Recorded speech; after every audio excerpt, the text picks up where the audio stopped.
What up? What up? What up? What up? What up? How we feeling? How we feeling this morning, man?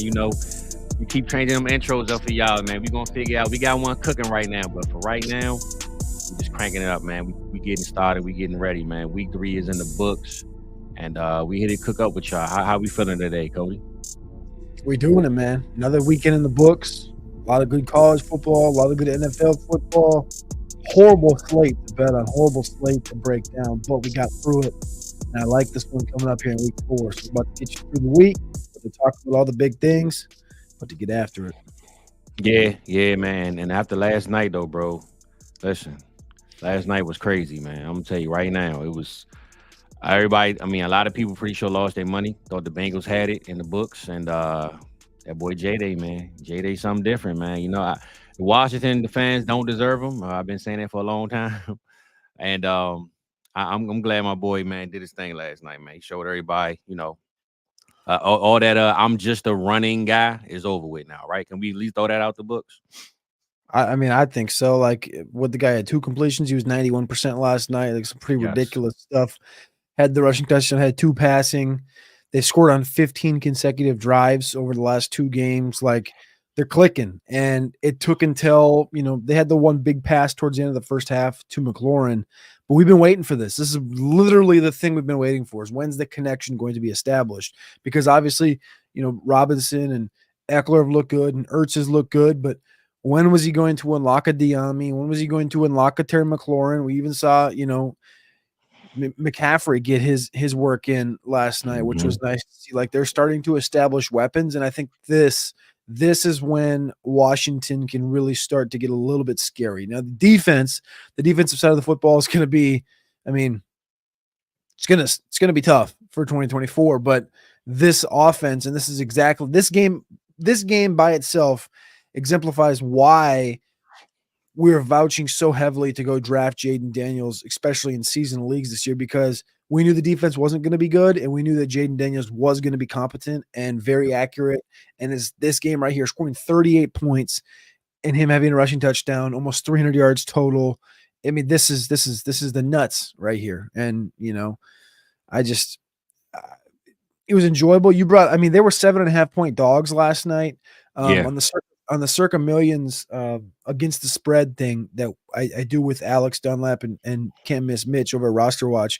Week 1 we were 4-1. Last week we were 1-4.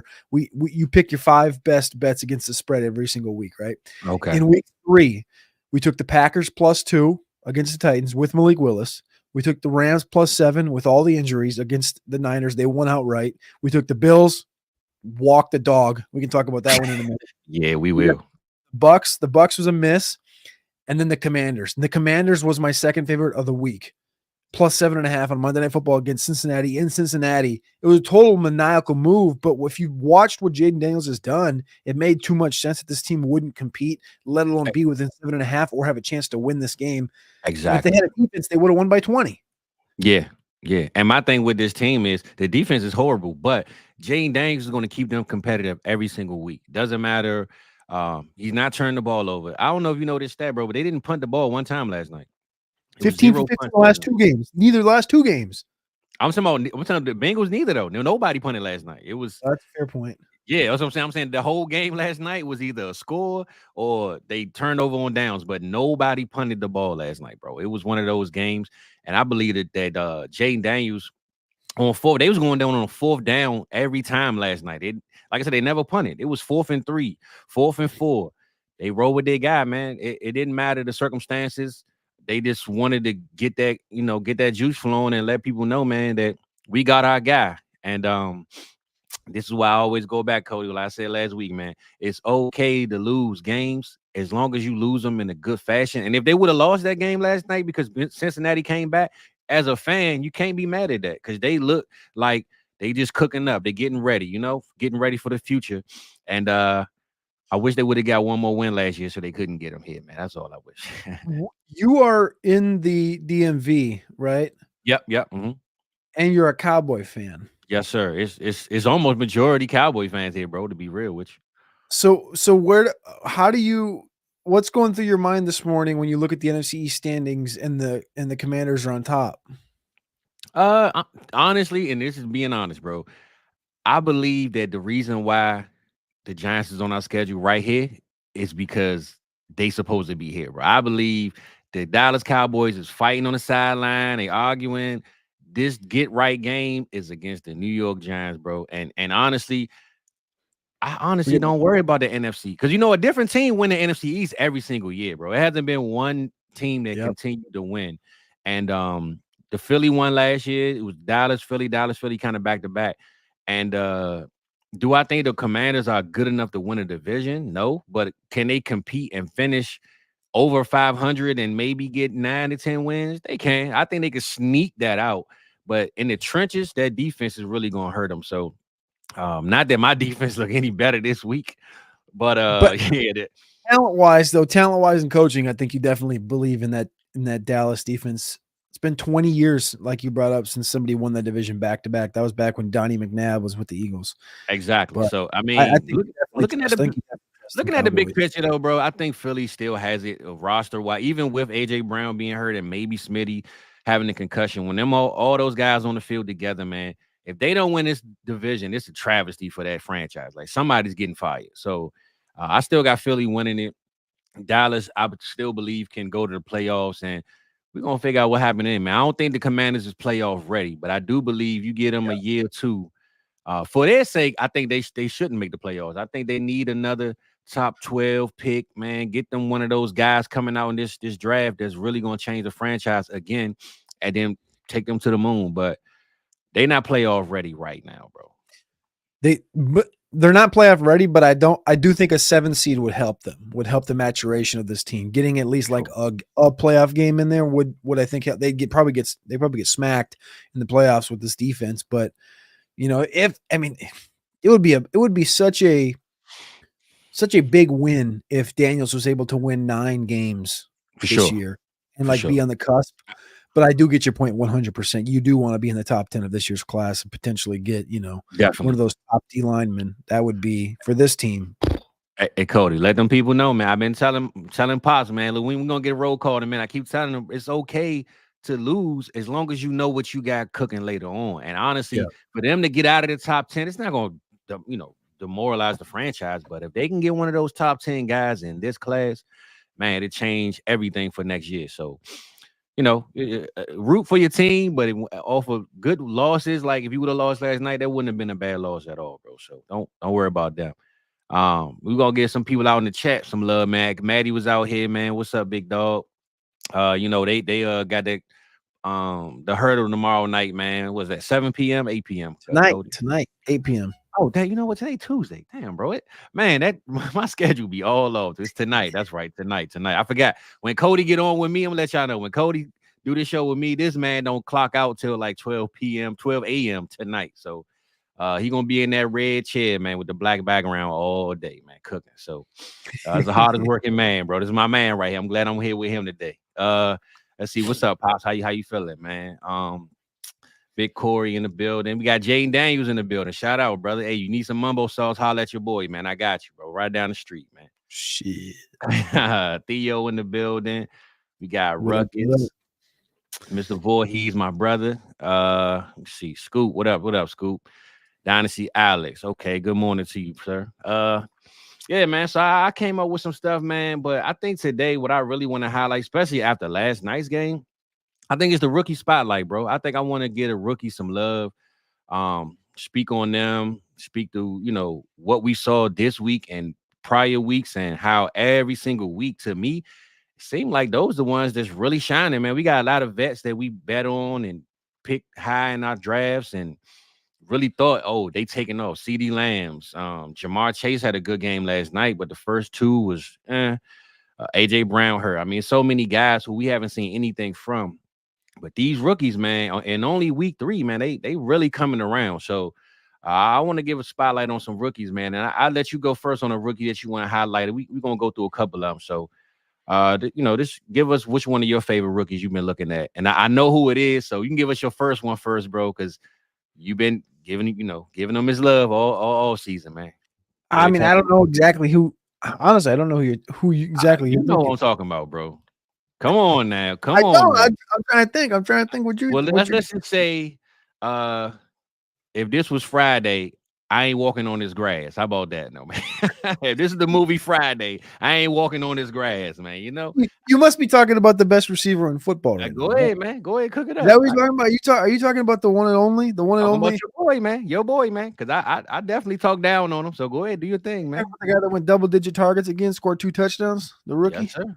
Yes, sir. Oh, 8 for 78 against Denzel Ward. Who Dallas got this week? Yes, sir. Sheesh. I don't know who man. in Dallas is going to cover him. Trayvon don't want these double moves. I tell you that right now. He ain't gonna get the ball, man. Daniel Jones gonna be on his back the whole game, bro. We're gonna make sure of that because we cannot let this youngin go out there and cook us like he been doing, man. So I mean, I don't know if Daniel Jones is going to be running Dallas if Micah Parsons is over here on the sideline. You see that during the middle of that game? Yeah, man. He's got his arms wide open. He's like, man, this sucks, man. Yeah. Like, yeah, man. I don't know. No, for real though. Like this rookie class, you know, I don't know if I'm gonna take any of these from you, but I'm just gonna say this rookie class in totality. Nabers, Nabers, Odunza, and Marv. And Marv, you know, didn't go nuclear, but he did have 11 targets, 5 for 64, and scored. Marv, Odunza, and Nabers. This was the conversation that we had all spring, and everyone was. Marv is so clear cut. Marv is the one. Marv is generational. Marv is this. Marv is that. And I remember laying in bed, Fizz, at fucking 12:30 in the morning, 1 o'clock in the morning, couldn't sleep. One of them nights, right? And I'm laying there and I roll over and I'm just, you know, scrolling Twitter. And I'm thinking to myself, man, I've been doing all this work on these rookies. And one of the hardest things that have had to come around on is when the whole mini soapbox here. When the whole community or you know, the whole Twitter sphere is like this one thing is fact and they will hear nothing else, right? It's in a lot of different areas of conversation. Best quarterback of all time, best basketball player of all time, politics, like all these things, right? That's where the Marvin Harrison thing got. And it was like, I will hear nothing else. If you say Marvin Harrison isn't number one, you are nuts. And I'm laying there and I ripped this tweet up and I was like, are we sure Malik Nabers isn't the number one wide receiver in this class? Are we sure? And I get a tweet back from this tweet goes pretty big. And I get a tweet back from like Lance Zierlein, who's the top NFL draft analyst at NFL.com. Mm-hmm. And he says, Malik's my number one. And then a bunch of people eat at him in the replies. And people are putting in real analysis and people start coming out the woodworks. Malik's my number one. I know a couple NFL teams that have Malik as their number one. I know a couple of NFL teams that have Rome as their number one.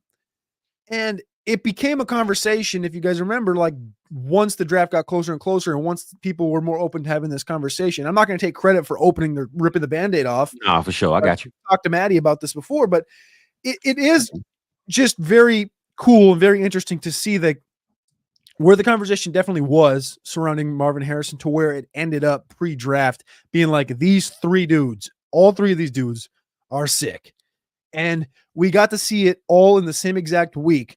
Marv, 11 targets, 5 for 64 and a touchdown. Now they lost, sure, but he's still clearly the alpha. Nabers doubles down on last week's 16 target performance with 12, goes 8 for 78 and 2 touchdowns. That's the minimum, right? That's the minimum he should be getting is 12, right? Minimum of 12.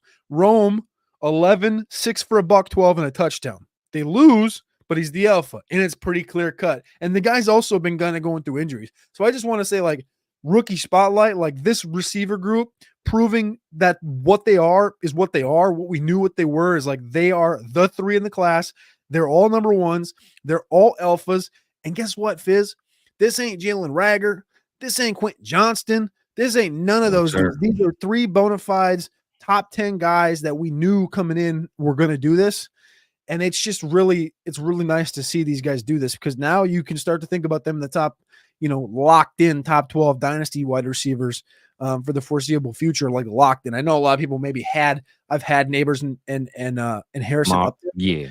Now you can put a Odunza in there and you can pretty much put a padlock on it. Definitely. And also just look at like, it's only week 3, bro. That's how I look at it. I don't even look at it as, you know, oh my God, because the ceiling isn't even reached yet. I mean, Nabers had 2 touchdowns, 78 yards, and 12 targets, but he hasn't even reached that 150 game yet. Like Marv hit 130 last week, and that was in the first half. So it's like these and Rome just took off on a bad game. This game wasn't even a good game by the Chicago Bears against the Colts, and Rome took off. Just imagine if that offense wasn't so competent and all over the place against the Colts when they lost that game. If they had a solid 30-point game, Rome could have went for 150 and a touchdown. So when you look at they're at their peak, I ain't even gonna say at their peak. They're at their bottom right now, but they're still only in week 3 of their NFL career, bro. I mean, listen, if I'm on those teams and I'm a veteran receiver, I'm knowing that my job ain't secure right now at all. Like Keenan Allen to go out with an injury and not play. I'm looking at Rome right now, like, man, I gotta get back because they're gonna forget about me in this offense and they ain't gonna need me. So any vet around those guys, man, it's a scary sight when you walk in that locker room. And I don't know. I mean, you brought up all the rookies, so I had my guy queued up and I lost his stats. But I'm gonna bring up Caleb. I'm gonna go Caleb and Jayden Daniels, and I'm gonna give Bo a little bit of love too, man. I gotta give Bo some love, man, because he played up against a guy who I feel like his game is almost similar to, which is Baker Mayfield, and Baker didn't really, he got baked, I mean, that defense came out there, smacked Baker in the mouth early, man, and Bo took advantage of it. He didn't go out there and look skittish, look scary. And I mean, he even made Cortland Sutton relevant this week, man. Cortland Sutton was like a top 20 receiver this week. So when you look at what Bo did, he was scrambling the ball. He wasn't in the pocket, just looking lost, man, throwing interceptions, man. Bo really looked good this week. And for them to pull that game out against the burning hot Tampa Bay Bucks, bro, who if nobody bet that the Broncos was going to beat the Bucks, and if you did, you want some good money, man. Because I'm telling you right now, nobody had that one in. And Bo, he threw 36 attempts, which is good for a guy, who I wouldn't think to throw the ball a lot. 200 yards, 5 rushes, 47 yards, and a touchdown. So for him to have those 47 yards rushing and 25 completions out of 36 attempts, bro, man, shout out to Bo, man. I definitely got to, give him a little bit of love on that. But of course, Caleb, he went 52 for 33 and 363. And I read a stat yesterday about Caleb is the only player, I believe, this week or in the NFL, maybe it was this week, that throw for over 363 or something like that. I think he led the week in passing, if I'm mistaken. So if that was the case, I mean, they lost the game, but you could tell towards the end, man, that Caleb kind of finally started clicking. And even though they lost that game, they didn't look like they lost their spirit, like they lost the game, but him and Rome was fighting over him and Rome first touchdown was both of their first touchdown balls. So they both was like, man, give me the ball. But they didn't look like, man, we losing, get us out of here, So shout out to Caleb, man, for finally looking like a quarterback that can really play in this league.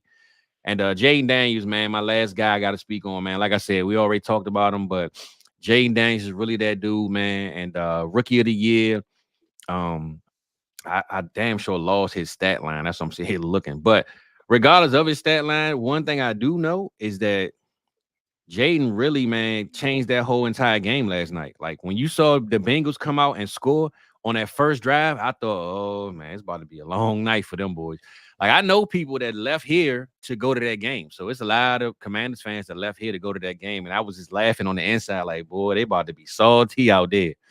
But he never lost his cool, man. And Eckler went out, I think, late. Brian Thomas looked good. But we really wanted to see that Terry McLaurin connection, man. It was about time. Long overdue. Yeah, we needed it. They needed it. And to see that big pass down the 40, 60-yard pass to Terry, man, that's when you knew the game was over with. So to me, man, he had like you said, he only missed 2 passes, 21 completion on 23 attempts. He had 39 rushing yards, rushing touchdown, 2 passing touchdowns. And of course, in running quarterback fashion, his first touchdown was to an O lineman, which is just crazy to me. But yeah, man, shout out Jayden Daniels, man, and them rookies. Love what I saw and love what I'm seeing, man. What I know 2 of these guys, 3 of these guys haven't played yet. McCarthy, Penix, and May. Mm-hmm. But through 3 weeks, you got Williams, you got Daniels, and Nix. Would you say Jayden Daniels, Bo Nix, then Caleb Williams, as far as you're most impressed by through 3 weeks? The reason why it's kind of I don't know.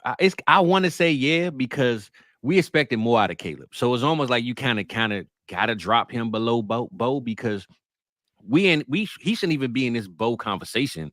Really, like you the 101. You got all these offensive weapons, and your defense is one of the best in the league. So I can definitely give you Bo over Caleb right now because we didn't expect Bo to even be in the same conversation as Caleb. So I would give you that. I didn't think of that before, but the way you just worded it, yeah, I would do that. I would say that.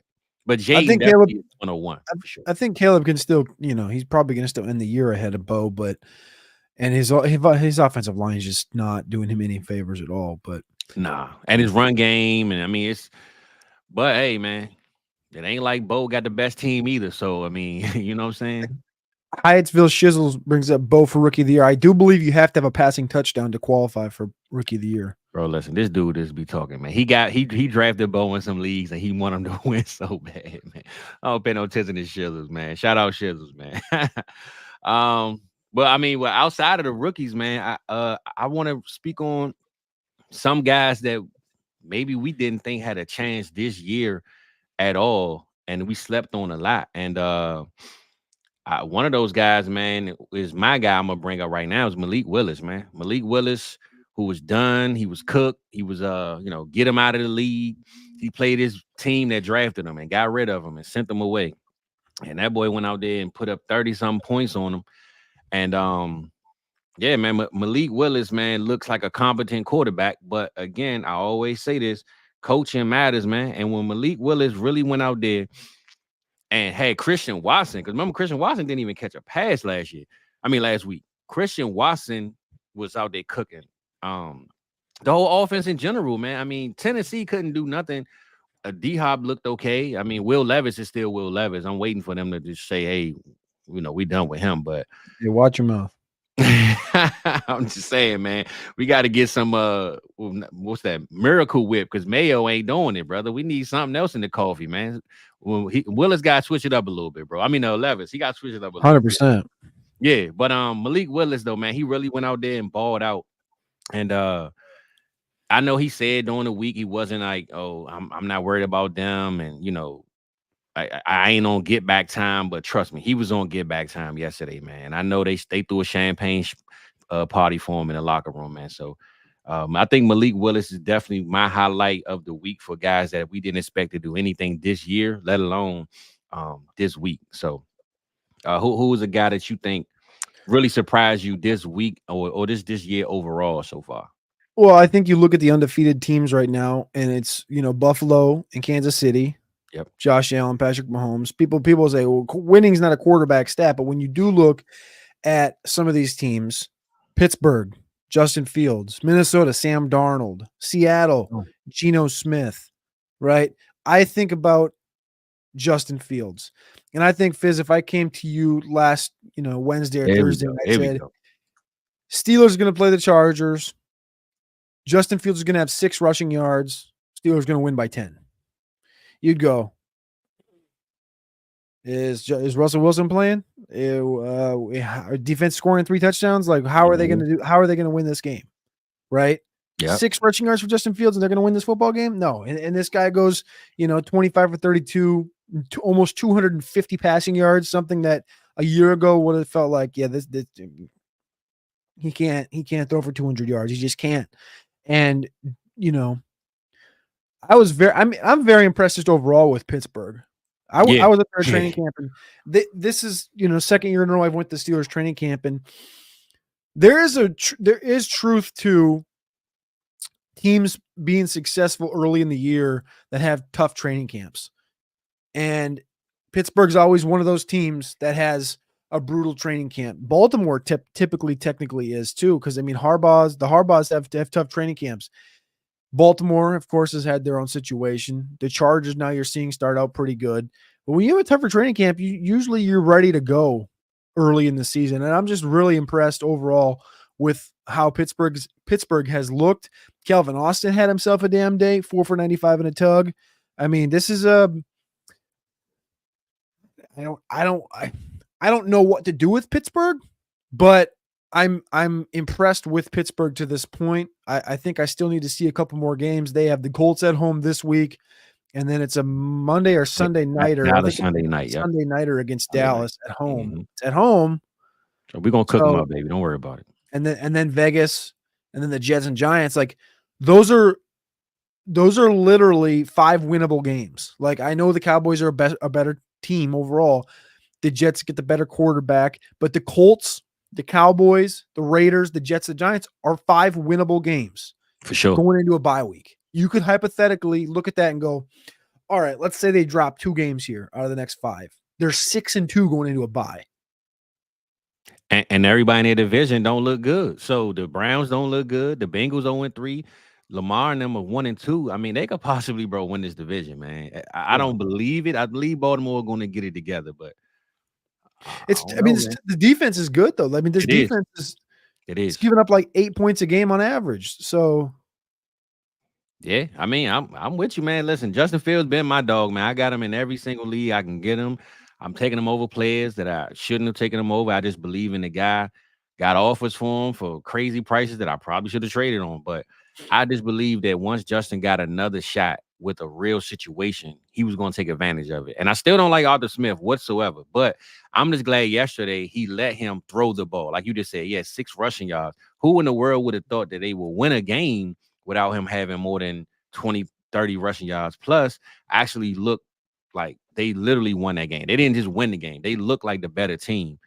And Najee, he wasn't doing much. I mean, Najee looked, he looked good. I mean, and I don't know if you noticed this, but Najee failed on like the 1 yard line to run the clock out. They would have scored another touchdown to end that game if they really wanted to. So, man, Pittsburgh is they ain't nothing to play with right now, bro. And I'm glad that they trusted Justin, because if Russ was their quarterback right now coming into the season without the injury, do you really think they'd be 3-0? Or do you think he's competent enough to carry over? I think Fields is giving them a spark, bro. I think he's giving them that young juice. I think Russ, I'm not saying he couldn't win, but Russ would have had them just looking like, I think Justin, his legs and the way he moving, just that youth, man, that the young movement is real, bro. It's real in every situation. I know Aaron Rodgers got some juice and he's still that dude, but those young guys, man, bring the best out of you a lot of times, man. So I don't know, man. I love to see what Justin's over there doing, man.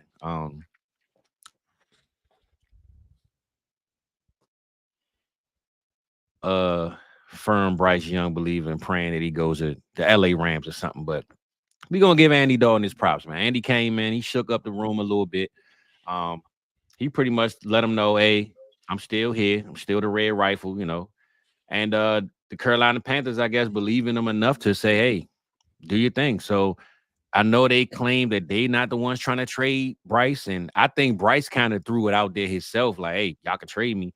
I don't think they wanted him to say that, because I think he put pressure on them, because they claim they declined some trades. But Andy looked good, man. I expected that coming off the bench. He ain't played in a while. He playing the Raiders. They play Cincinnati this week, and they got the Bears next week. So I've watched Andy in Dallas before. When Dak went down, everybody screamed, it's all right, we good. We got Andy. 1 week, 2 weeks, cool. The rest of the year, poo. You know what I'm saying? So shout out to Andy this week. But going forward, I believe he's going to have the weapons look okay. Deontay Johnson going to get his numbers. Adam Thielen, everybody's numbers are going to look okay. But wins and losses, I don't see that being something that is really going to change for Andy Dalton on the team. Dude, Bryce Young on the Rams next year, potentially looks good. If they can get this offensive line put back together. That's what I'm praying for, bro. I mean, that feels like that might be the nuts. That's the only move I want to see. I just think Carolina is trying their best to just screw him over and just like, no, we're not sending you nowhere. You're just going to sit and have to wait it out. Did you know, you brought up Deontay Johnson a minute ago. Did you know yesterday was his career high in receiving yards? Wow. I did not know that. Best game of all time. He's only had 6 career games over 100 receiving yards. Of course, the rest of them came with Pittsburgh 2020, 2021, 2021, 2021. He hasn't hit the 100-yard mark since December 5th of 2021. Damn. I mean, but if you think about it, though, he's just a high a high volume passer, but he don't really get a lot of big yards. Like he can take the ball, he fast, he quick, he can get the ball at the 10 yards and take it 50, but Yeah. a lot of his passes are underneath. So it's not really surprising, but to hear that that's his biggest game ever as a in his career is kind of wild. I wasn't expecting to hear that. 600-yard games with 32 games with 10 plus targets. Yeah, that's what I'm saying. He gonna get them targets, bro, but he might get 10 catches for 78 yards. You know what I'm saying? Like that's his kind of stat line in a sense. But I mean, like I said, man, the Red Rifle did his thing, man. You know, shout out to him. That wasn't a guy I wanted to bring up, but since he brought him up, shout out to him. But I know it's two guys, man, that really played off each other. I ain't gonna say play off each other, but King Henry is back, right? Can we say the King is here, or is it just because Oh Dallas my the God. defensive line is garbage? Cody, what would you think? It's so overdue, so been due. Like I talked about it. I did Sirius XM this weekend with Roster Watch, and I talked about this game being like, if you don't get this one, Baltimore's in for a long year, and you need to feed this guy. Like I brought this exact analogy up. What was, I grew up in Minnesota watching the Vikings. I went to way too many Viking games, watching Adrian Peterson. And when you watched Adrian Peterson, it was never 15, 16, 17 carries that would get Adrian Peterson going. It was carry 21, Yeah. 22, 23, 24 when Adrian Peterson got going. And you needed to get Derrick Henry the same way. That's how Henry worked. That's how he always worked in Tennessee. And he had like 3 or 4 big runs on Sunday, and he ended up with 25 carries. And what do you look down at that yard marker, and it's 6 yards per averaging, and he hits 150. And it's like, this is the big dog. This is what they need to do. And look how efficient Lamar Jackson was. 12 of 15, 182 yards. High yards per attempt number right there. Like, this is exactly how this team should look. Now, again, when you look at the receiving, it's like, Yeah, nobody. I mean, we only threw it 15 times, bro. And honestly, a lot of those passes, if it wasn't for Nelson Aguilar getting that 50-yard bomb towards the end, he might have only had like 110 yards passing. Like literally. this was the game when they said, look, we saw the tape last week and Dallas run D line is garbage. We're gonna run all through it. We're not passing the ball. We're not even gonna waste our time on passing the ball. That was their game plan coming in, and that's what they executed, and it worked. So I mean, I shout out to the King, man. It's about time. I just don't know if going forward they're gonna have to play a team like when they gotta get down. I believe they play Buffalo this week, right? Is it Buffalo? Buffalo on Sunday night. Hey, listen, bro. Buffalo go out there and put up 40, man. They ain't gonna be able to run the King all night. They're gonna have to make some plays out there. I mean, I slept on Buffalo a whole lot, man. And shout out to me for being an idiot. But man, I'm Buffalo. I mean, they played the Jaguar Nuggets, but good God, that Buffalo Jaguar game. Nuggets. Buffalo I think the last game time we saw Henry on primetime against Buffalo had to be that Josh Norman game, right? We threw Josh Norman out the club. Yeah, yep. Mm-hmm. And he stiff on him and threw him. Yeah, you're right. Club, and he went for like $140 or something. Oh Yeah. my God. Yeah, I mean, that would be, I don't know. They got their work cut out for him, definitely. They do. And they got at Cincinnati the next week, but we'll see Sunday Night Football. Yeah, prime time, man.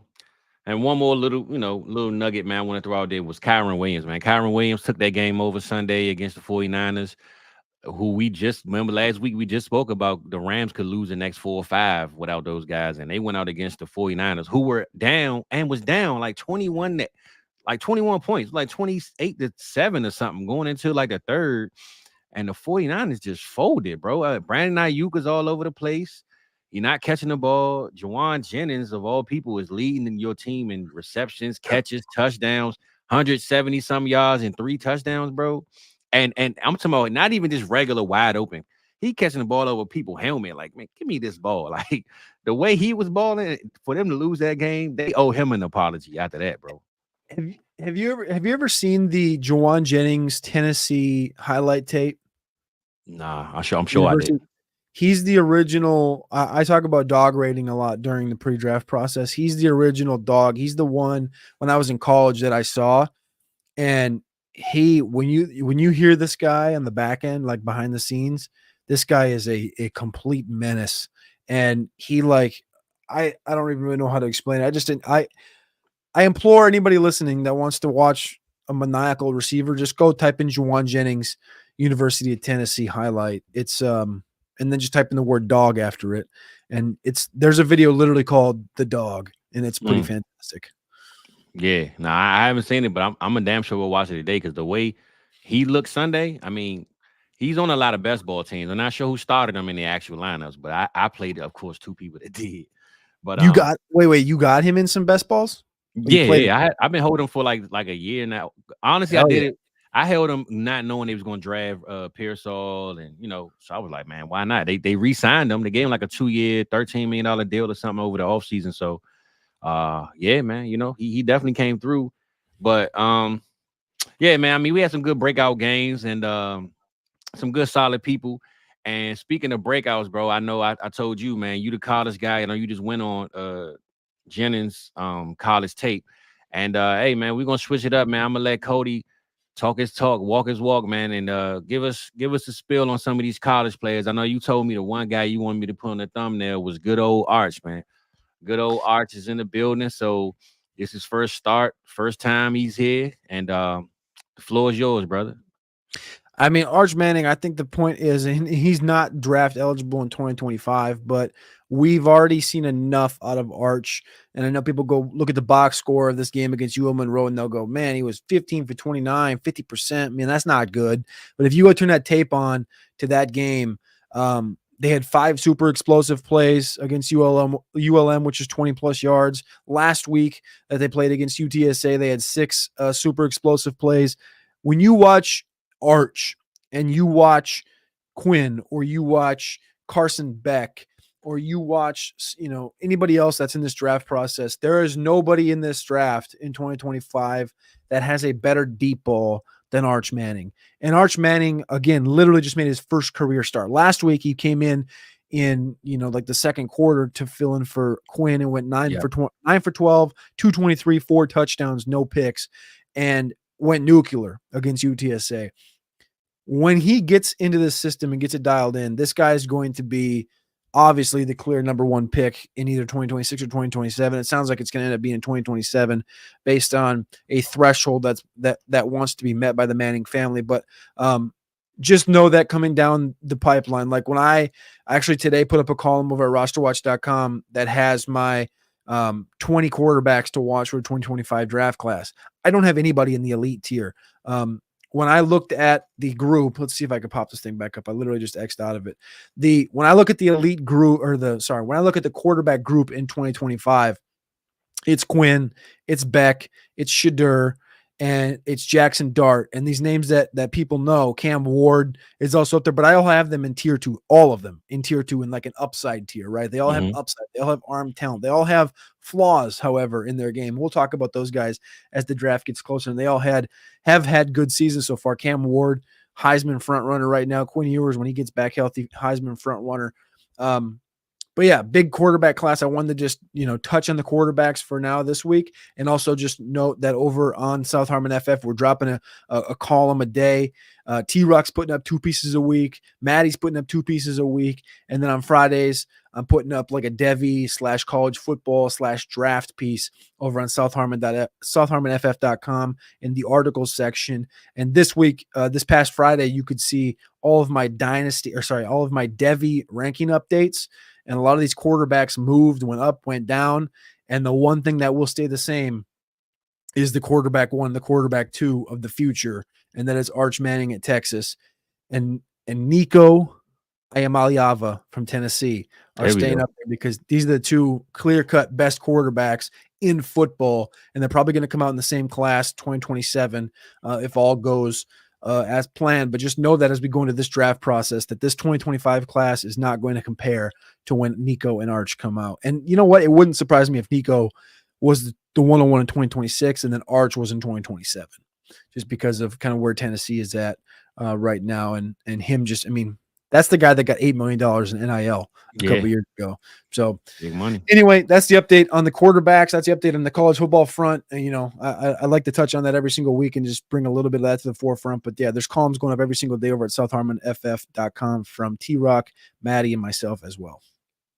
All right, and before we get out of here on that one though, Cody, Heisman, man, what you got? What you got for the Heisman? I know you had your 5 Heisman list earlier.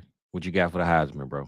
My Heisman right now, I think the way I just rated it yesterday was one is Cam Ward by himself in tier one. And I need to explain this in two ways. One is that it's not a question who the best player is in college football right now. Right? Travis Hunter. Yeah, Travis Hunter. I know that. Yeah, for sure. I was gonna say that. I was hoping you were gonna say that because I was like, it's not really a question. No question. Who the best player is. It's more a factor of people need to understand that this guy and this team have to run so pure. There's no room for hiccups. He has to have, if not 100, close to 100 yards every single week as a receiver. He's got to make a big play or two on defense every single week. And this team has to win north of 7 games for this thing to happen. Yeah. It's a must. Yeah. Even though everybody in the world knows he's the best player, it has to happen. They can't win 5 games and him have a couple games with 40 yards. He has to have 100 or near 100 every single week. He has to make big plays on defense. So my 5 right now, my top 5, I have 11 guys listed on my watch list, but I have Cam Ward, tier 1 by himself. He's been the clear-cut best quarterback, I think, in college football this year. Then Milroe, Dart, Ewers, and Travis Hunter. I know Shador out of there. I know he was early. I like Shador. Don't get me wrong, but as far as the Heisman conversation goes, like he can't possibly do enough to win this thing unless this team wins 10 games. And if they get to that point, if they win the next 3-4 games and it's on the back of Shador throwing for 350 plus, that'll be he'll put himself in there, but right now he's not statistically comparable or team comparable to back to Ayamalieva, to Ewers, to Dart, to Mill. Like these teams are just too good in comparison, unfortunately. Yeah, I'm with you. I know, but the good thing that Travis has on his side also is I know you said they got to win the games and he got to have a certain threshold of his stats and his numbers, but they always on prime time, bro. So at least you can't say that he did great, but we ain't see it because they always on TV. So I think a lot of guys get lost in that they had a great season, but nobody saw it because they weren't on TV, you know? Yep. So being on prime time in Colorado of all places is definitely going to get you a little more votes just because people watching you. So and making plays like he did on Saturday with that disgusting forced fumble in overtime, like those are Heisman moments. That's how that stuff happens. So and like they're not even just a stat line. Sometimes the moment gets you a vote. Like you said, that play right there is game winner. That's how you win the game. So it stays in the back of people's minds all the way through the year. Yeah, no doubt, man. Before we get on to the next topic, man, we're gonna show some love to all the people in the Patreon, man, that send us those overcooked prices. And let's check out some scores from this week, man. I think some people might be taking screenshots, Cody, of their game before Monday night, man, because some of these scores be looking crazy. I'm sure they didn't win those games by those final scores, man. But let's see who we got up here first, man. All right, the Soggy Dagger looked like he got this one locked down. What's that? About a good 100-point game. Okay, all right. 100 piece. Look, I like to see that Jayden Daniels one. I mean, you had J-Day on Monday Night Play, but that's what got you that good old 3-0 score, man. I like to see that. All right, we got the 100 piece right now, man. Let's see what we got next. Oh, he beating everybody ass out here, huh? Okay, Soggy Dagger. He ain't playing no games, man. All right. 55. Mm-hmm. Jeez. Who that? Schumer out here cooking. He had Zach Ertz last night on the team. What's that, about 130, 131? All right. That other guy's team must suck. 0-6. Man, 63, bro. The hell we doing out here? Man, what the hell? And he 0-6, which doesn't surprise me, but look like a 14-team league too. So yeah, that's tough, bro. It'd be 63 points in a 14-teamer, bro. Sheesh. Hey, Schumer, man, charge your battery up, brother. I'm always checking them batteries, man. You gotta make sure it's charged, Playboy. Okay. All right, let me see. Legion of Shanks. Oh, Skanks. My bad, brother. Yeah, it was a solid win, bro. It wasn't a big blowout win, but let me see. Yeah, see, okay. I don't know when he took the screenshot, but he's still 2-0. So maybe the score wasn't the same after this win. You should say 3-0 on there, man. We gotta get them next day screenshots. See, no capping out here, people. No capping. Yeah, look, 0-2, 1-1. Unless they did it with 10 seconds left in the game last night. I don't know. But all right, almost another 100-point game. What else we got? We got DB in the building, man. Okay, my bad, DB. You got dusted, man, but it wasn't too good. You lost to some frauds. Come on, bro. You gotta get it together, D, man. Okay, all right. Now he back. He played a dude that was on a bye week. So does that even count, brother? I'm not sure what's bye week took a L, man. He might be losing the rest of the season, bro. I don't know. Um, okay, the plank crew. Damn, 300. 190, 194. Okay, let me see. Long view. Yeah, a lot of y'all taking these shots early, bro. It's 0 and 2, 0 and 2, man. We need some 0 and 3 numbers on this thing, man. I think we got one more. I know Mike sent us one in earlier too, man. Ooh, Mello get the dog walking. Come on, Mello 0 and 4, man. Ain't looking good, Playboy. We need you to get it together, man. You know? There we go. There we go. All right, Mike. I ain't forget about you. You sent yours first, man. I knew I was missing Mike's. I'm like, hold up now. I can't miss my boy. Especially because Cooper had commented on it. And Cooper was like, come on, Mike. That one was too early or something. So come on, baby. Come on now. Hold up, Mike. Where we at? There we go. There we go. Let's show. Oh, yeah. Mike had to post this, man. He had to hold on, Mike. You got Trevor Lawrence on your team? Oh, Coop, you can't be losing to Trevor Lawrence, brother. That shouldn't be happening, man. That boy T-Law is breaking the laws right now, man. I don't know. I know what we had earlier, Cody. 155 was the biggest one. This looked like the biggest win right here, right? I think McNutty got this. What about that one from Mello? Didn't Mello get beat by like 200? Nah, he did. He did. Almost like 180. 180. Jesus Lord, man. Yeah, 180, man. He said, hopefully improving. It looked like you're improving to me, brother. Big Corey, you look like you improving to me, big dog. So yeah, man, you know, that's that overcooked price this week, man. A lot of people got smoked, and a lot of people was doing the smoking. So shout out to the patrons, man. You could definitely sign up, man. South Harmon FF, what's that? Patreon.com, I believe it is. And look us up, man. Join the Patreon. We got different tiers and greatest community, bro. We tap in with y'all, have a good time. We play NCAA tournaments. This little perk that we got coming up with me and Cody with this overcooked thing for the team. So shout out to everybody in the community though, man. We appreciate y'all. But before we skip on to week 4 though, Cody, I just gotta ask you, man, worry meter. Give me 2 teams you worried about, bro, and what you thinking they gotta hurry up and get it together or it's over with. 2 teams I'm worried about. They gotta hurry up and get it moving. I think Cincinnati's got a chance. So I mean, when I say worry, I mean like they got over in the next 3-4 weeks, like they better be winning those games or else. Like Cincinnati, I still believe they Cincinnati, man. There's no way they're gonna go out there and go 0-6, right? So they got a quarterback, right? But I mean, he looked better last night. The defense definitely worries me.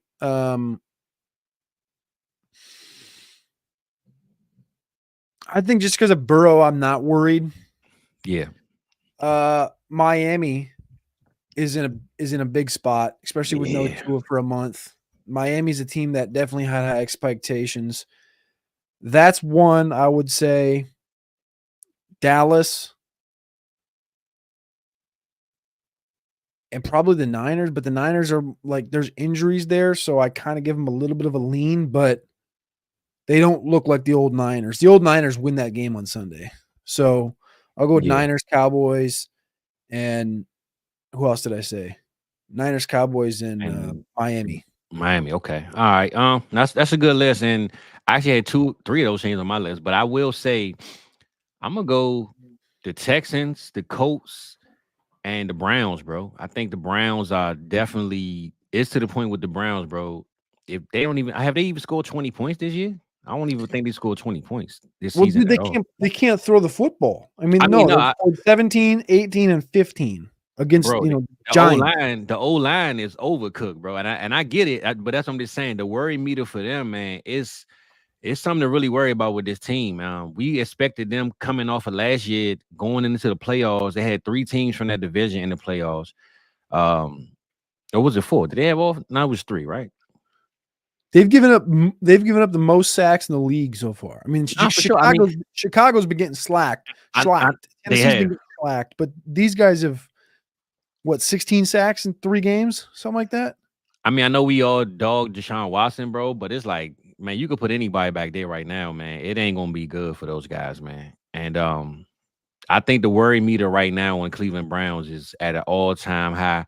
The button is broken on the panic button. And I think the Browns are definitely my most worryable team.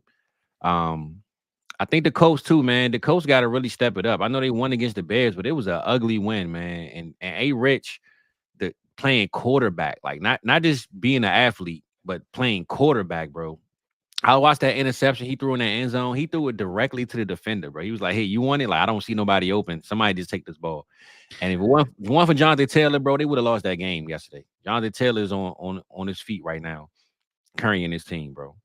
Carrying it. And I don't Richardson, I'm really worried about, man. I'm really, really, really fucking worried about Richardson because when he came out, you know, his rushing skill was so far ahead of his passing skill, but his rushing skill is so far ahead of everybody else in football, period, other than Lamar Jackson, that it was like, how does he not go pro here and just figure it out? And he hasn't progressed a lick. It looked like he got worse. Like he got worse from last year. It looks like he's got worse. Yeah. You're 100% right. He looks like he's Joe Milton. Damn, that's what he is. Damn. Like Richard, like tough. Milton's not, you know, Milton's comp should have never been Richardson. Richardson comp is Milton. Like Milton, the problem is that he throws the fucking football 80 miles an hour and he can't hit anything. Did you watch like somebody? I don't know. There's some guy on TikTok or something that does like some sort of play-by-play thing with the Colts. Mm-hmm. And he'll do like a live reaction to every Colts play.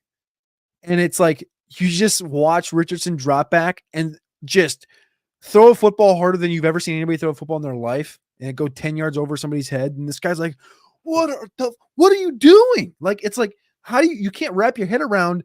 It's like a 3-step drop, guy's wide open, and it's just a piss missile. And you're like, this is not quarterback play. Like, no, this is like, I don't know what to compare it to. Like, you know, when you're like pressing to do something, or you're like, I guess it would be like, you know, you go to a ballpark and they have the thing where you can pay $4 and they give you 4 baseballs to see how hard you can throw a baseball. Mm-hmm. And you're out there as a, you know, a dad, as a man, as a non-athlete, just doing you, drinking beer, watching a ball game. That's what A-Rid's doing.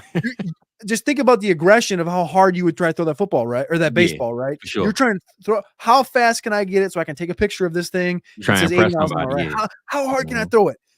Or like, I'm trying to think of like intensity, right? Like, why is he playing with that level of intensity? That level of intensity should be dispersed in a way of reading a defense, in a way of, you know, audibling, in a way of checking, in a way of all do it. Like, that's where his brain power should be. And his brain power is like, how hard can I throw this football into this guy's face? Yeah. And I say that about the receiver position, bro. I felt like Dez Bryant, everybody knows my guy. I felt like he cried about the ball so much that when it came to him, he dropped it. And the reason why he dropped it, because he wanted it so bad. He got so tired of yelling and fussing and telling y'all, give me the ball, that when it came to him, he dropped it. And now you like, see, we gave you the ball, but it was just his intensity built up so much that if it was a regular play, cool mode, he would have caught it. But so mad at the time that when you finally give him the ball, he like, now you want to give me the ball, and I drop it. And so I'm with you on the A-Rich thing, man. That's what it seemed like. And I don't know, maybe it's game plan. Maybe this goes into Steichen's fault, because when you look, I mean, statistically, I talked about it, I think last week, about Richardson and his completion percentage on downfield throws, and where the majority of his yards had come from last week was, let's see here, I'll pull it up. So again, he's in his 7th career game. He just played his 7th career game. Levis just played his 12th. Stroud just played his 18th. Young got benched after his 18th. But when you look at Richardson through the first 2 games, so now the 3rd game comes in, he throws 50% again. So 40%, 47%, 50%, 50%. And he's got 6 picks in those 3 games. Week 1, deep balls, he was 3 for 6, 171 of 212 yards. 171 of 212, which is like 80% of his yards came on 3 deep balls. Week 2, he was 2 for 9 on deep balls. 61 yards out of 204 came on those 2 passes. 2 of the other 7 were intercepted.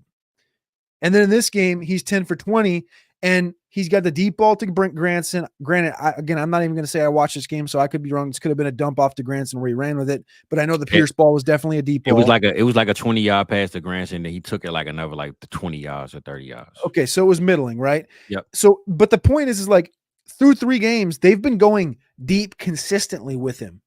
Yeah. And because he can put the ball deep does not mean that he has touch. And maybe the problem is asking him to put that ball 60 yards downfield because he can do it. And those are the high completion percentage throws for Richardson. Doesn't mean that's the best thing for his maturation, right? Steve Sarkisian, I cover Texas. So this is my easy correlation is Steve Sarkisian always talks about getting quarterbacks going with easy throws, building easy throws into a game plan. You start the game out, you started out with, not dink and dunks, but easy throws. And then, once the quarterback shows he's warm, you have the shots built in. Build it up, man. He's one of the best shot callers in college football. Quinn's pretty solid at it. They can both do it at a high level, but guess what they both have is they each have touch. They each have touch on the middle areas, and they're warmed up in those areas. And clearly Steichen doesn't understand that, like, just because a guy can do something doesn't mean he shouldn't do other things or shouldn't be I don't know. Maybe of course they're working on those things in practice, but like, it's very worrisome that how these game plans are kind of written out because Steichen's not an idiot at all. Yeah, man. I thought Michael Pittman, man, this was the year. Like Michael Pittman was gonna come in. He got paid.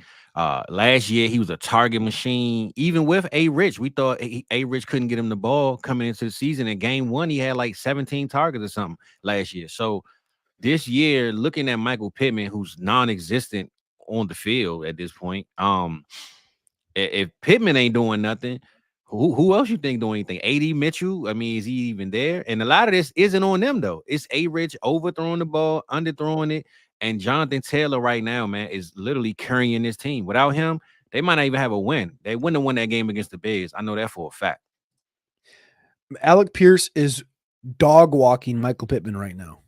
And all those were like 60-yard bomb plays. They weren't even consistent, like route and throw the ball. Those was I ran 40 yards down the field and I threw it to you.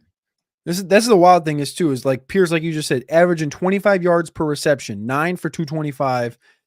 Ashton Doolin, 33.5 yards per reception. Jonathan Taylor, 19 yards per reception. Kylan Granson, 24 yards per reception. Adnan Mitchell, 16 yards per reception. Mo Alley Cox, 22. Andrew Ogletree, 12. Michael Pittman, 8. And if you think about it, almost every person that you just named, that's almost 2 first downs every time they catch the pass. So that lets you know that he's throwing it 20 plus yards at minimum when they get the ball. And like you just said, warm it up, throw it to the slot player, have them run across the middle, do it up, and a curl route, something where it's easy. It's not you going all the way down the field, and I'm gonna just throw it to whoever run past the safety, man. That's what it looked like they doing in this offense.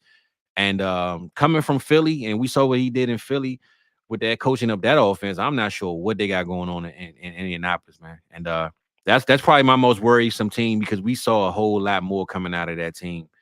In that division, man. So I think the Colts and the Texans too, man. Texans got to step on the gas. I know they went up against Minnesota, man, and Minnesota is pulling the axe out, man. They hacking everybody they play right now, which honestly, Minnesota, bro, might be a top 4 team in the NFC, period. Like even without just a 3-0 start, like they might be roster for roster. That defense right now, bro. Man, you know what? Skip the Texans, bro. The Minnesota Vikings, man. Because the Texans are the Texans. They'd be all right. They'd be good at, like we expect. But I know Ruckus brought up the Jaguars, bro. I didn't expect them to do nothing anyway. So I really can't say that I'm surprised. I'm not the biggest Jaguars fan. I think they look like that. They look a lot worse than what we thought. I'm not just saying I thought they were going to look this bad, but this last night pretty much stamped what the Jaguars are and what they're going to be. So I don't mean to speak on the Jags, but that Minnesota Vikings team, Cody, before we move to the next one, man, the Minnesota Vikings, bro. I know that's your team, your original team. You know, those are your guys. I know you tried to sway your way to Green Bay, man. They brought you back, man. Hopefully, and you know, let's talk about them Vikings, man. 'Cause Sam Darnold is him right now. And again, I know Mike said it the other day. He don't know how much the meat is up, but I do believe Sam Darnold is making it hard for them to say, man, JJ, he gonna come in and be just fine, and we gonna let Sam Darnold walk out the building and give him the deuces. So let's just speak on them because every team that they play, they playing. They not just out there barely winning and field goal. And for them to put that beat down on the Texans like they did, bro, CJ Stroud looked like a rookie last week against them. And I'm loving everything I see in Minnesota. The run game, the passing game, the defense, especially. Yeah, man, give us a little bit of love on your Vikings, though, bro, because they look like the best team in the NFC right now. Well, first off, don't ever put that juju on me to say I was going to the Packers. That's against the law. That's like me telling you the Packers players, my bad. Like me calling you an Eagles fan or something. Not the team, the players. Okay, my bad. No, I mean the Packers are the best roster in football, period. I mean, I'll say that. I know it's Packer Viking week. You know, for my 2 cents, Vikings are going to beat them. Internally, I know the Packers have a better roster, so if Love plays, I'm not going to have much, positive feel into that. But the way that Brian Flores is coaching this defense right now, there's no better coordinator in football right now than Brian Flores, and if there is close, it's Kevin O'Connell. He will be a head coach next year, no question. 1,000%. He's number one coach on the list right now. Your job in trouble, just give your papers to Brian Flores right now, bro. And I don't know if that's I don't agree with hiring a defensive minded coach as your head coach. You know, thank you, Cody. Please explain a little bit why though, because that's my theory. I feel like that's Caleb Williams' problem. That was Justin Fields' problem. A lot of guys, man, they suffer, especially at quarterback. They suffer with these defensive coaches. When you look at the greats, right? I mean, we know Tom Brady had Bill Belichick, but Tom Brady was a different animal, man. It's kind of hard to compare him to a lot of different people. But Josh McDaniels is pretty good. For sure. And honestly, Tom was his own coach in a sense, man. So you can't really say that for him. But you got a lot of guys in this league, bro, that have head coaches that are defensive guys that never pan out. Sam Darnold had defensive coaches almost his whole career. And then you got an offensive guy, and look what he's doing. I will say that the Tom Brady, the Ben Roethlisberger, like those guys came up so long ago, like the early 2000s was obviously an entirely different game of football. Yep. Where, running backs ran the ball 40 times a game. Like defense was I remember watching the Steelers came to Minnesota one time and beat the Vikings 16-3. And it was just like domination. Like that was and I think the point more so is like where the game is right now. And T-Rock brings up the Seahawks are 3-0 with Mike McDonald. If they had a defensive coach, you think they'd be 3-0 right now? I mean, Mike McDonald's a defensive coach. That's what he's saying. I get it. But you're saying they had an offensive coach? Yeah, I'm saying, but they brought in Ryan Grubb. Yeah, they brought him in to really run that offense, and that offense, like, is taking off, bro. They look like a hell of an offensive team right now. I mean, if they had like a defensive mentality, is what I meant. Like if they had a coach that literally said, "We're gonna play defense, and the offense is gonna be our second half of the team." You know what I'm saying? Like a lot of teams, that's out the window, bro. Defense is second, unless you got J.J. Watt and Pittsburgh Steelers, then that's a whole different thing. I believe that this whole conversation could be an hour and a half podcast by itself. No, for sure. I believe this whole conversation could be an hour and a half conversation by itself. When you look at who the Seahawks have played, it's Denver with the rookie quarterback, New England, shitty, and Miami without Tua. And they've won those games, but those first three were close games, right? So the 3-0 thing, I do think Seattle's maybe the most overrated 3-0 team in football right now. But your point is still taken, T-Rock, and I get it. But just do a small experiment here, Fizzle. And this might take a minute, but people asked for it. They're going to get it. This is the thought process here. I don't know if they did ask for it, but I brought it up. New England is in disarray. Blame it on the defensive coach. You don't have to, but you can. The Jets have been in disarray. They have Robert Saleh, who's a defensive-minded coach, but they're also in a different situation. The Jets can still be good because they have Rodgers. They have Nathaniel Hackett, who are two guys that work very well together. They know each other, and they have a GOAT in a quarterback, right? The Giants suck. Cleveland has an offensive coordinator for a coach. The offensive line can't block anybody. Chicago, Waldron, Eberflus. Eberflus is a defensive-minded guy. The offense is in flux because the offensive line's broken. Indianapolis, Shane Steichen, your head coach. He's a good play caller, but the quarterback's bad. Like you can walk team by team by team by team. And if you don't have a quarterback, how do I word this? If you don't have a quarterback and you have an offensive-minded coach, it's probably not going to work. So do you think how you think the future will be with Michael Penix, knowing he got a defensive coach? No, but they brought in the OC from LA, hoping that they kind of pair together, I guess. Because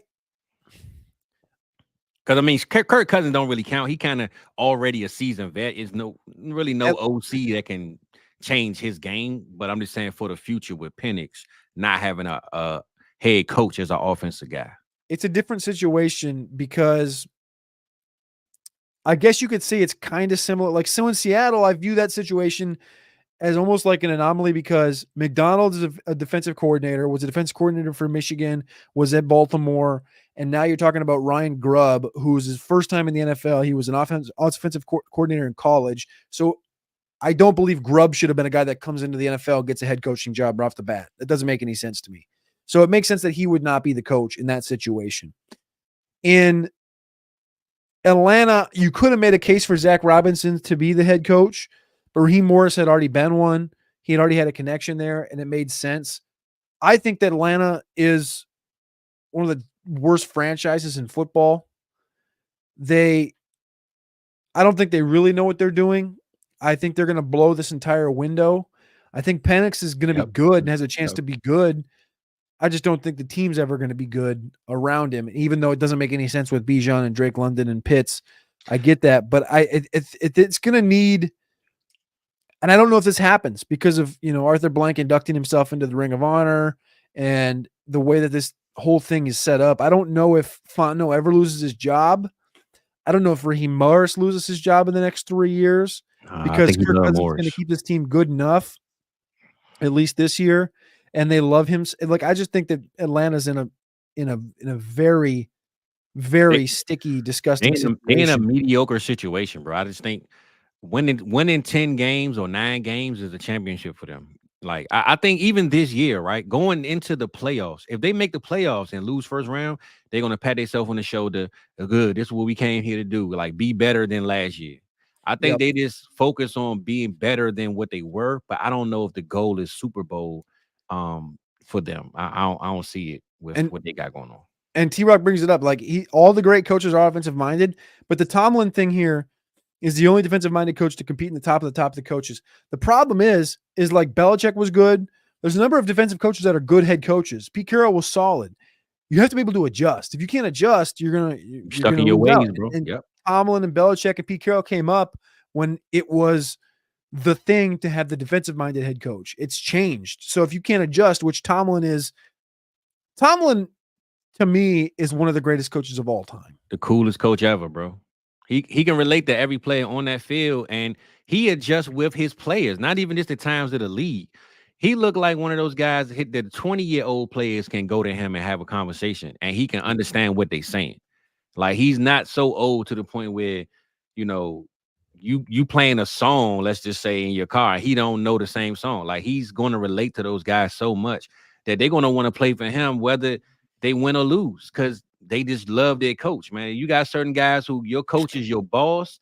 This coach right here is my dog. You know what I'm saying? And Mike Tomlin always gave that feeling for me, for every player that he's ever worked with. So I think, like you said, man, Tomlin definitely one of the greatest coaches to ever coach, man. And there's no coach that grinds harder either. That guy is at, there's 2 people out there that track this, but like activities, like going to every activity, whether it's pro days, combines, training, like every single thing, Tomlin's there. Tomlin's at I don't know what he goes to. I bet he goes to over under 29 and a half pro days every March.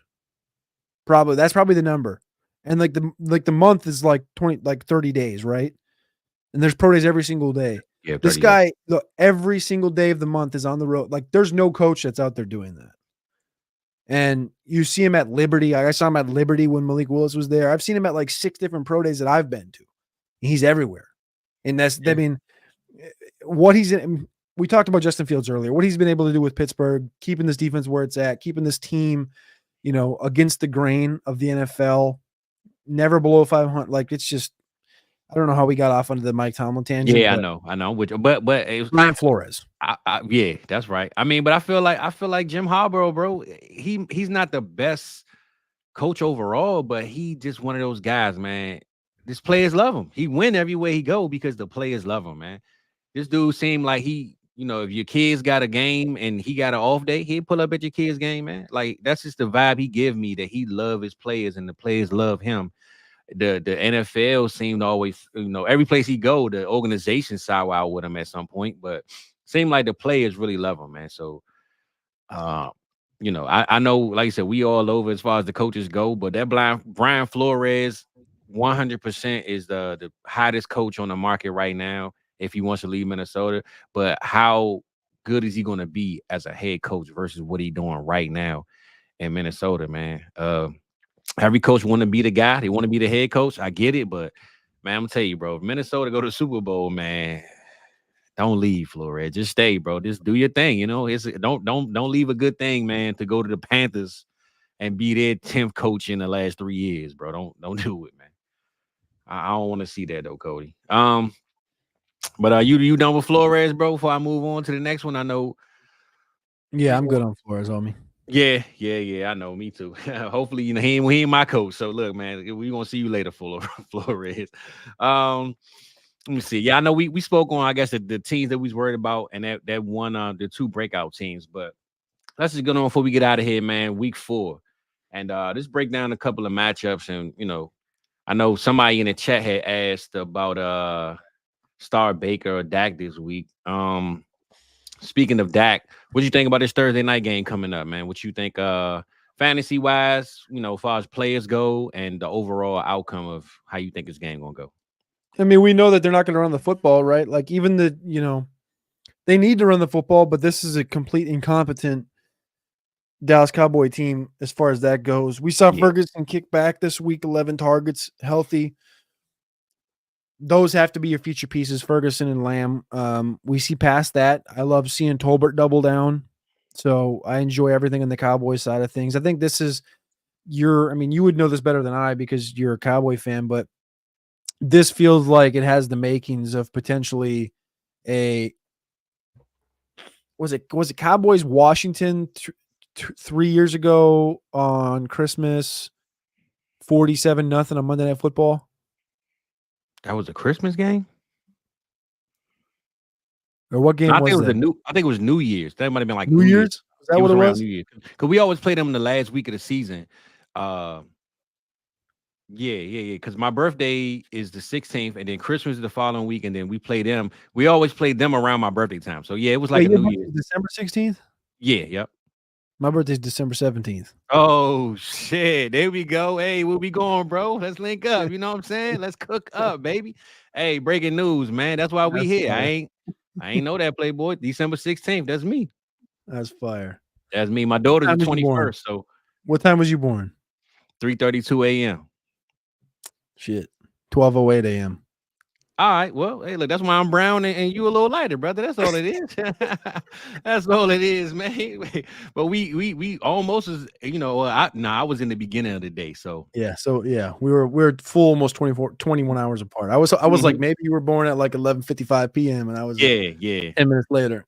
Yeah, that's how my brother and my niece are. My niece was born probably like an hour before midnight. It would have been born the same day. So but I'm 16th, brother. So I always remember when Dallas play those games because they always play our division like the last week of the season, and it's literally 2 weeks behind my birthday or a little week before. Yeah, fantasy plumber, man. Look, man, look. Now I see why I picked this guy, man. This is my dog right here for sure. Now we linked in for sure, man. Every year I gotta remember that, send that text out, bro. But on the Giants side of things, what you got, bro? What you think? I know you got neighbors doing this thing, but realistically, for the game outcome, how you think Daniel Jones gonna pan out against a team that just lost to the Ravens the way they lost? Nuggets. Yeah. Giant nuggets, dinosaur nuggets. What kind of nuggets we eating with them? Daniel Jones nuggets. Like, this is going to be DJ nuggets. Huh? Tommy DeVito stat line last year: 14 for 27, 2 touchdowns, 86 yards. Dak went for 400. That was last November, 49-17. Last September, 40-0 Cowboys. That one started out with the Igbenogany blocked field goal return. And the passing in that game, let me pull this up here quick. Daniel Jones, 15 for 28, 104, 2 touchdowns. So combined, DeVito and Daniel Jones in 2 games had about what Dak had in half of the second game. So I know there's no correlation to any of that with this year's team, but there's also no Saquon Barkley in the Giants. Yeah, and I know there's a Malik Nabers, but any competent defense and any Mike Zimmer defense that I would expect, and I'm not going to tell anybody to bench Malik Nabers because I think that we're past. I mean, I made that mistake this weekend. A guy asked me, Marv, Jamo, Tyreek, Nabers, who you benching? And I told him to bench Nabers because of Denzel Ward, and that was a colossal fucking failure. And I will never do that again in my life. But you got hate mail right now.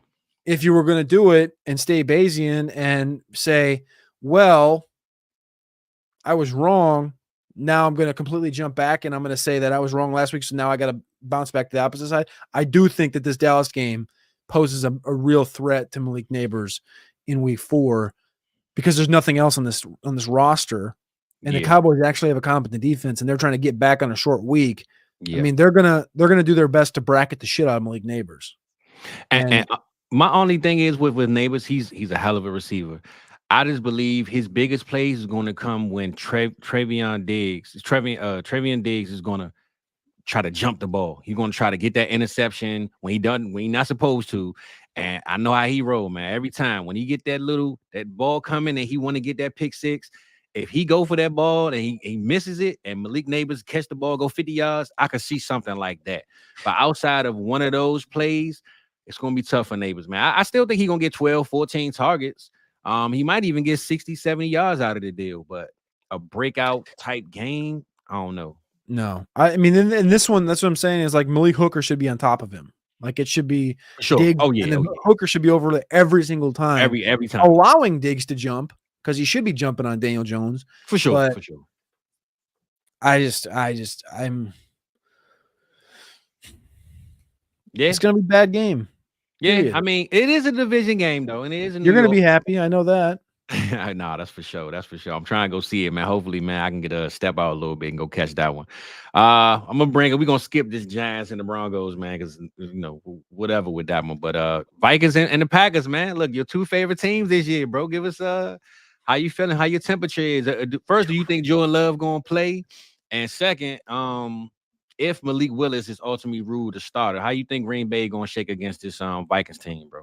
I think I'd bet a lot of money that Love plays in this football game. The way the Vikings playing, they might force him.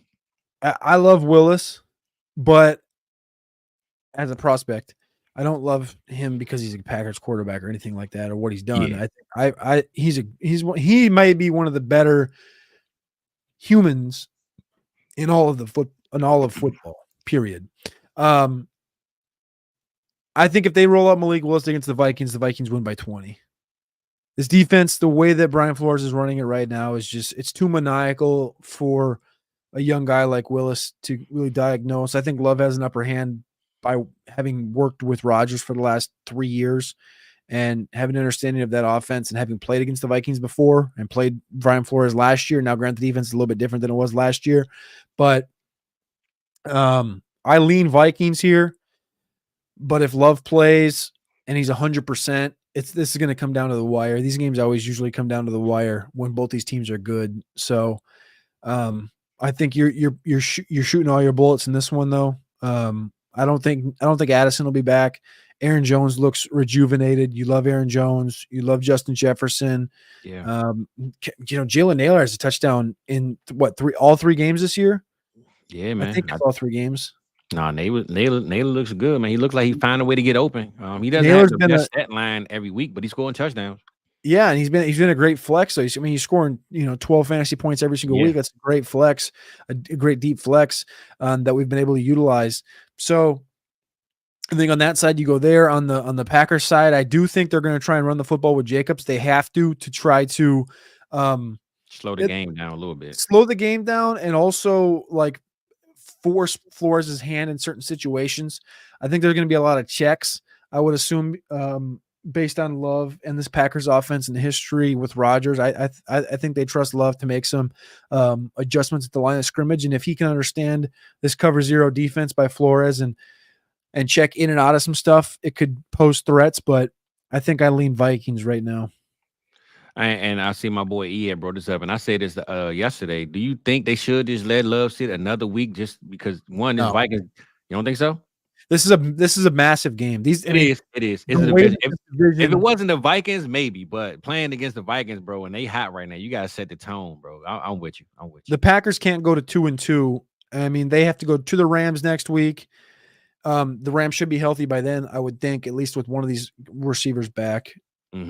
Well, they talked about putting Kupp on IR, but they don't have IR spots, so I don't know. We'll see they maybe don't have anybody, so maybe that's a good game for the Packers. But then they have Cardinals, Houston, Jacksonville, Detroit. I mean, there's tough games sprinkled in there before the bye. Like the thing is with the division being the way it is, all division games are important with the strength of the Lions, how the Vikings look, and the Bears are a talented enough team to catch you at any point. So I don't think that because it's a division game. If the Vikings were next week and the Rams were this week, I think that you'd probably see Willis. Yeah, nah, I'm with you. And honestly, like you said, man, it's a division game. If Dak was out there wincing on one leg, and we had the Giants, I was 100% say, look, bro, we need it after that game, and we 1-2 division game. We got to play this game. So I'm with you. I'm with you on that one. I'm looking at the schedule, bro. It's not a lot of like Showtime games that we like, oh my God, I gotta watch it, man. So I guess I'm gonna skim all the way down to Sunday night, Ravens and Buffalo, man. That might be the next biggest game as far as the whole matchup wise. The Rams and the Bears should be good. Steelers and Colts should be good. But as far as games that we looking at to see is pretty much like get your popcorn ready. It's got to be Bills and the Ravens, man, Sunday night. So I know we touched on it a little bit earlier with Derrick Henry running the ball and Lamar, I believe, having to throw more than 15 attempts. That's for damn sure. But give us especially at the last night, man. What you think about this Buffalo team, bro? Because I really thought, man, that they were going to be run first. They don't know who to trust as far as the receiver game go. And Josh Allen was going to just say, look, man, give it to James Cook and I'll do the rest on my legs. But seemed like every single week, man, he must have heard me talking to something. And he like, look, I'm throwing it to anybody. No matter who my guy is, they're going to be good because I'm him. So what you think about Josh Allen and that Buffalo offense going up against them Ravens, man, on Sunday night? It's gonna be a big game, obviously, for many reasons. The last couple of matchups, I think Allen's played the Ravens 3 times in his career. He's lost 2, won 1, and statistically hasn't done really much of anything. He had a 70-yard rushing game in 2022, but as far as passing goes, it's very, very inconsistent. Hardly over 50% once. The Bills have been dominant. They've surprisingly scored, 37.5 points per game through the first 3 games against Cardinals, Dolphins, and Jags. They're entering a 3-game road stretch against Houston, Baltimore, and the Jets. It's the first of the road, which is usually the one that you get caught on. Looking down the line, you're like, oh, this is a big road stretch, and they're all kind of in the Northeast there, though, so it shouldn't be that tough of a little trek. But it is a night game. Sunday night football? So, I think these teams match up well against each other. I lean Baltimore. I think you continue to ride with Derrick Henry's hot hand. He goes for $150 last week. They've established what they're going to do in this one. I think they can run the football on the Bills.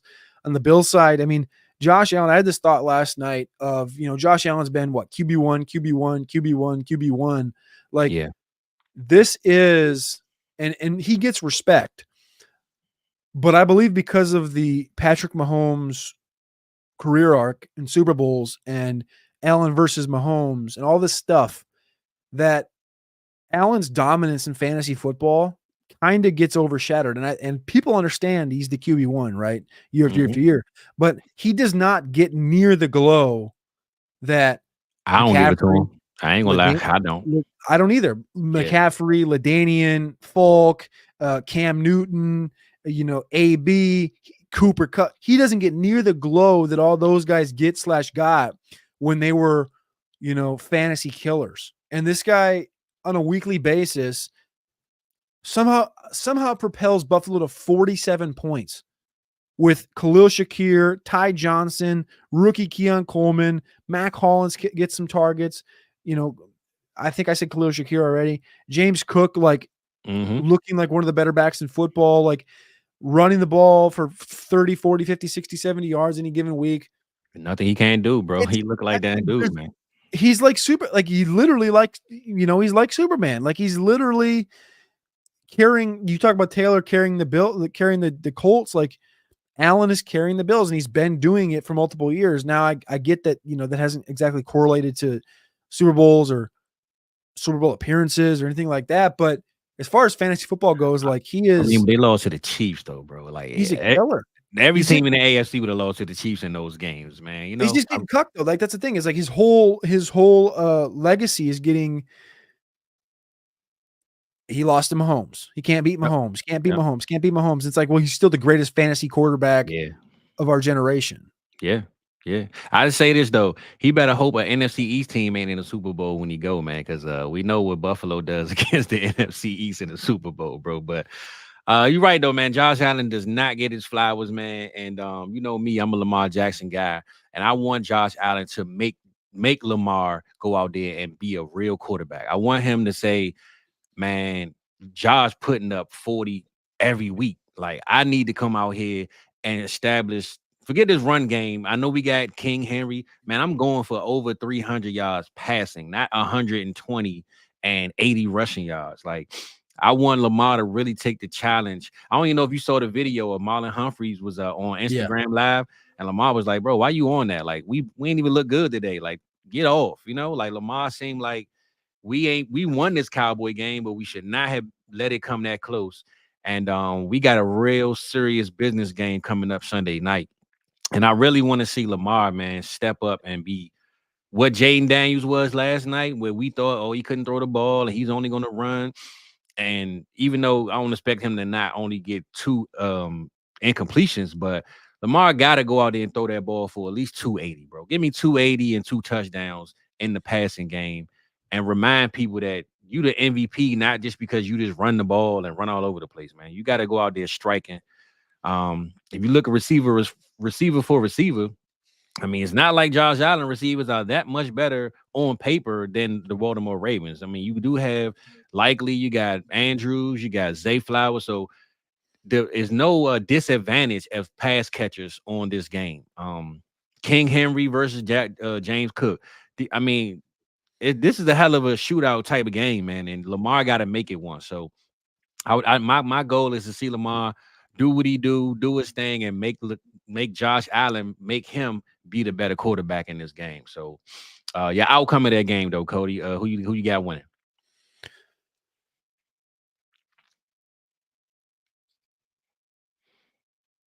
I'll go.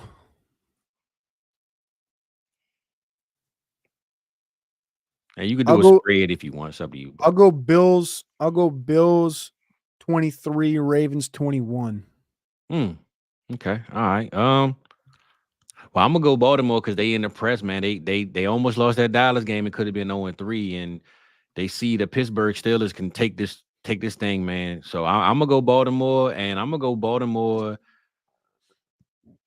Let's say 32-28. I got us to be in a higher scoring game, man. Let's go 32-28 Baltimore. Hopefully Justin Tucker, man. I'm not sure what's up with the leg, bro, but he gotta soak in some Epsom salt or something, bro. My man missing field goals this year. Like, I ain't seen this, man. So let's give Baltimore Ravens that W though, Cody, man. I'm with the Ravens on that one. And I guess they are favored by 2.5 points this week, according to the Ravens. Yeah. Okay. All right. I mean, that makes sense. I mean, even though Josh Allen seemed like he got to keep proving people wrong, I'm not saying he can't, but roster for roster, the Ravens do have the better roster. So I guess before we get out of here, man, let's give a little bit of fantasy stuff, man. Your biggest winner and loser for the quarterback position of week 4. Let us know what you think. I'm looking at some of the matchups now, and I go first for the quarterbacks. And me personally, if I had to give like a QB1 week, um, man, it's kind of hard to not say Kyler Murray. They're going up against the Commanders, and you got Marvin Harrison and this and that. But I'm gonna stand on what I just said, man. I'm gonna go Lamar Jackson, bro. I'm gonna go Lamar Jackson. Really, Josh Allen really making Lamar step his game up. And if he did what he did against Dallas, and he barely threw the ball, I think Lamar had like 29 points in fantasy, 28, 20 something. He can go 30 plus this week against the Buffalo Bills, and not for anything else because Josh Allen made him do it and keep up. So I'm gonna go Lamar Jackson is my QB1, and my worst play this week, I'm gonna go Anthony Richardson, bro, against that Pittsburgh Steelers team, man. A-Rich against the Steelers, it might be another bad A-Rich game. And if he's your only quarterback or your super flex and he your QB1, bro, don't be expecting a lot of points out of that game, man, for A-Rich. So unfortunately, I took 2 run first guys, but those are my favorite guys anyway. So I'm gonna go Lamar QB1 and A-Rich not a QB20 this week. Let's say that. I'm gonna go with my QB1 being Dak against Okay. the Giants on Thursday Night Football. Allen, I think it's close. I'm there. Stroud should probably be close, but I'm gonna go Dak. And then my bad play of the week, Derek Carr came back down to earth last week. I think the Saints drop another one to the Falcons in Atlanta. Yeah, that's a tough game right there. Home field type of game as far as the division goes. So I love beating up on the cars anyway, man. I smash the windows out any day, bro. So let's run through the receivers and the running back right quick. So running back, let me see. I think my running back, man, I would have to go with this week. The running back position, honestly, Cody, we ain't speak this early, but the running back position is carrying fantasy right now, bro. Like, I think the top 24 players in the skill position right now, 15 of them or 14 of them are running backs.